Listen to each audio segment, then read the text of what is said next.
हम छतियाई के गौले हैं। छतियाईला वो आदमी से जे छतियाला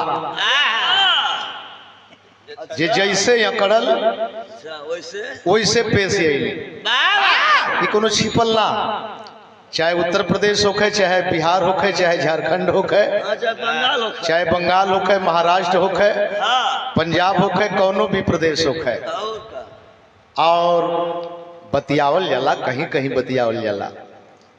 आ तो हम लोग बरियाई से गावत होगा लोग। अपने आवाज का दुरुपयोग मत करा लोगों। श्याम सुंदर तब महीन आदमी हूँ, ये तो कहीं रही है, घूम के चल जाइए घरे, महीन आदमी हूँ। कौनो लड़का के गोली लग गई है, बहादुर गोली लगल है कनपटी पर और एहर निकल गई, लड़का मर गल। तमाम लोग जुटल हुए, हाय हाय मचल है, फलाने के एक लड़का रहा मर गल है। एक जानी गईले, कल भैया गोलियां कहाँ लगल है, गोलियां कहाँ लगल है, एक लड़का रहल है और बेचारा के हाँ गोली से मर गल।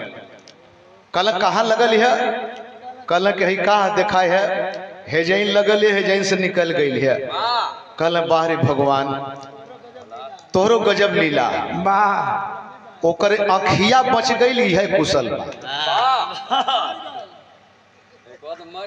लड़का मर गल, लेकिन कहला कि चला भैया आंख तो बच गई, संजोग से दोनों अखिया फ्रेश बचल है एकदम। बोले रे मर्दवा लड़कवा मर गल, अखिया बची के का होई, तनी कुछ बजा दा लोगन। और